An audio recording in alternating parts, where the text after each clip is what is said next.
All right, we're ready to jump into Unit 5, the dream job exercise.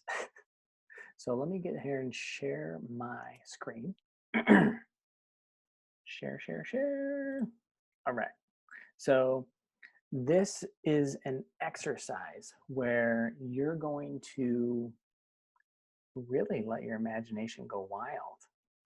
Now that you've gone through and you've identified your skills and your passions and where they meet a market need, and you've got a story from your childhood about what you really care about, and things are starting to come together, right?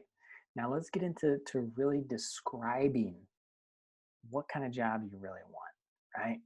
You may have already known this throughout the whole thing, and that's okay. But there's some people who've gone through this, and now they really know, and they're really starting to get excited about it. So go through each of these questions, write them down. Remember, there's power in writing down, and what is it you really want, right? All right. So dream job exercise. So first question, I want you to describe what types of work problems that you're solving, right? What are you doing there? Remember, each business is designed to solve a problem for someone at work. Sorry if you heard that noise. I got some loud people driving by. So, what types of problems are you solving at work, right? Be really clear about that. If you're an accountant, you're solving number problems. Number problems. You're solving, you're helping make financials clear for people, right? You're the one who loves to plug in the numbers. If you're a mechanic, you're fixing physical problems on machines, right? So just keep that in mind. What are the problems you're solving at work? Because that's what you like to do. All right. So, and then why are you solving these problems? This is when your story comes in. This is where your passion comes in, right? You love fixing those things on cars because maybe you grew up and your mom or dad, you were helping them, fix those things around the house, and you just get a lot of enjoyment of putting things back together, whatever it is, right? But I want you to understand why you're solving those problems, why you're doing that work, so that when you are asked these questions in the interview or in the networking process, people will start to remember you. Okay. So why are you solving these problems? So next question, what types of people are you solving them for? Any specific reason? Another way to ask this is, what types of people is your work impacting and why? So another angle of this, but I want you to be really clear on the type of people that you're helping. Sometimes there's a specific need. If you're a heart surgeon, you're helping people with heart problems, right? So just be really specific inside of this. And this just helps really create clarity in your mind. So when you're out there networking, when you're out there going for the job, you know exactly what you're looking for, okay? Next question, where are you doing this? Obviously doing it at work, right? But is it inside? Is it outside? Is it working from home? If you're a photographer, is it in your house? Or are you out shooting nature photography? If you're a surgeon, are you doing it from your house? If you are, why? It's kind of weird. But you get the point.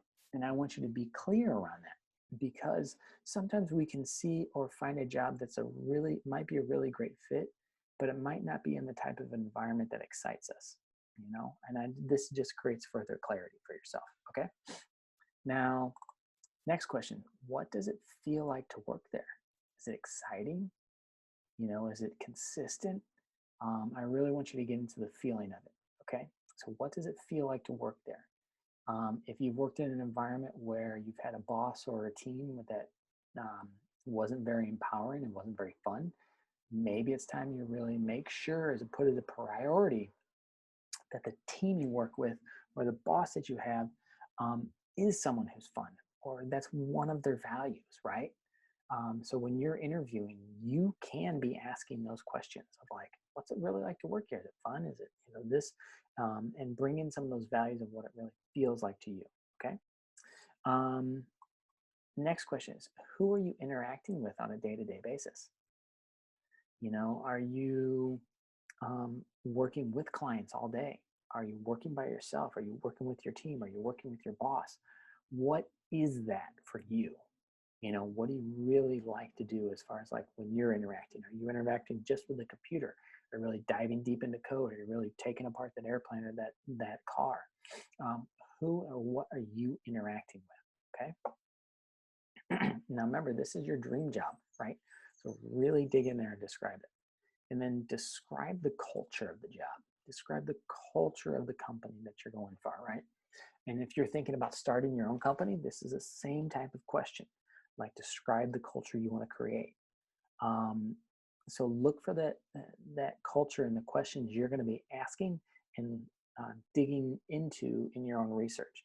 So if you're using a tool like Glassdoor.com, or Indeed to kind of review a company, they're going to give you some feedback on that website that's about that, right? All right. So let's jump into the next one. Describe the values of the company. Now, culture is one thing, but the values, like what do they really stand for? What do you want the company that you work for stand for? And make sure to look for that in your search. So write all those down. Now, I'm not a big believer in like that your title is like supposed to be who you are, but I think it does make a difference in your search, right? So if you had a title, what would it be? Not that your identity is tied to the title, but I think you get the point here. What is the title that you would like to have, right? So write that down, okay? More question about culture, like what kind of team do you want to work with? Write that down. Empowering, big team, small team, intimate team, um, a team that communicates, a team that wins, um, all of those. So those are things you're going to be looking for. And here's the key, okay? Not just this question, but any of the questions, is that it gives you power when you're out there searching and when you're interviewing, especially. You can ask from a position of clarity and confidence. Hey, I've been in a position and the team was not very empowering. They were not very helpful. And I'm really looking for a team that is that this time. So tell me about your culture here, right? And what that does is that puts you in a position to where they know you're confident about what you're looking for. And that creates a context about you as a person and your values, and you become more desirable to that person, right? And it also gives you the leg up because if they answer these questions and you're like, man, they kind of beat around the bush on this question, you may be able to determine that they may not have the best values. And that saves you a whole lot of time and effort, right? Okay, so next question. What kind of company is it? Is it large? Is it small? Is it public? Is it private? Is it nonprofit? Who do they care about, right? I have found in my personal opinion and experience, once a company goes public, not everyone of them, but a lot of them, once they go public, man, they're just really profits driven. And sometimes it takes a lot of the passion out because now they're beholden to the shareholder. Nothing wrong with that because there's a need for that sometimes where they have to drive capital so they can make a bigger difference and everything. But be conscious of that, right? There's a lot of flexibility with smaller companies where they're able to do things that larger companies may have bureaucracy to it. But there's a play there. Larger company usually means more stability. Smaller company, less stability, but more flexibility. So be clear on what you really want in your life, right?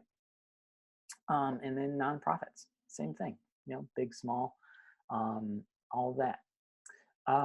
Okay, so what kind of company? Oh, I got this question twice. My bad. So we're going to skip over that and I'll fix that in post. So what industry is it in? Right? What industry is this, job in? Is it a service?